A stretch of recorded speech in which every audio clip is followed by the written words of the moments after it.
Hi friends, today I'm going to read the story of Ferdinand.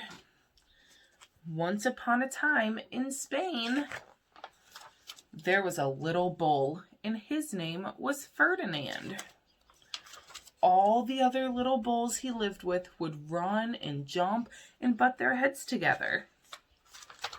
But not Ferdinand. He liked to just sit quietly and smell the flowers. He had a favorite spot out in the pasture under a cork tree. It was his favorite tree, and he would sit in its shade all day and smell the flowers. Why do you think Ferdinand likes to just sit under a tree and smell the flowers? Sometimes his mother, who was a cow, would worry about him. She was afraid he would be lonesome all by himself. Why don't you run and play with the other little bulls and skip and butt your head, she would say. But Ferdinand would shake his head. I like it better here, where I can just sit quietly and smell the flowers. His mother saw that he was not lonesome, and because she was an understanding mother, even though she was a cow, she let him just sit there and be happy. As the years went by, Ferdinand grew and grew until he was very big and strong. All the other bulls who had grown up with him in the same pasture would fight each other all day. They would butt each other and stick each other with their horns. What they wanted most of all was to be picked to fight at the bullfights in Madrid. But not Ferdinand. He still liked to just sit quietly under the cork tree and smell the flowers. You guys see him up there sitting? What do you think he does when he's sitting there smelling the flowers? One day, 5 men came in very funny hats to pick the biggest, fastest, roughest bull to fight in the bullfights in Madrid. All the other bulls ran around, snorting and butting, leaping and jumping, so the men would think that they were very strong and fierce and pick them. Ferdinand knew that they wouldn't pick him, and he didn't care, so he went to his favorite cork tree to sit down. He didn't look where he was sitting, and instead of sitting on the nice cool grass in the shade, he sat on a bumblebee. Oh no. Well, if you were a bumblebee and a bull sat on you, what would you do? You would sting him. And that's just what this bee did to Ferdinand.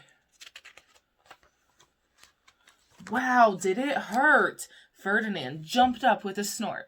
He ran around, puffing and snorting, butting and pawing at the ground as if he were crazy. The 5 men saw him, and they all shouted with joy. Here was the largest and fiercest bull of all, just the one for the bullfights in Madrid. Do you think Ferdinand's going to be happy fighting? So they took him away for the bullfight day in a cart. What a day it was. Flags were flying, bands were playing, and all the lovely ladies had flowers in their hair. They had a parade into the bull ring. First came the banderillos with their sharp pins and ribbons on them to stick in the bull and make him mad. Next came the picadors, who rode skinny horses, and they had long spears to stick in the bull and make him madder. Then came the matador, the proudest of all. He thought he was very handsome and bowed to the ladies. He had a red cape and a sword and was supposed to stick the bull last of all. Then came the bull, and you know who that was, don't you? They called him Ferdinand the Fierce, and all the banderillos were afraid of him, and the picadors were afraid of him, and the matador was scared stiff. Ferdinand ran into the middle of the ring, and everyone was shouting and clapped because they thought he was going to fight fiercely and butt and snort and stick his horns around. But not Ferdinand. When he got to the middle of the ring, he saw the flowers and all the lovely ladies' hair, and he just sat down quietly and smelled. He wouldn't fight and be fierce no matter what they did. He just sat and smelled. The banderillos were mad, and the picadors were madder, and the matador was so mad he cried because he couldn't show off with his cape and sword. So they had to take Ferdinand home. For all I know, he's sitting there still under his favorite cork tree, smelling the flowers just quietly. The end. How do you think the other bulls felt when Ferdinand got chosen to go to the bullfights?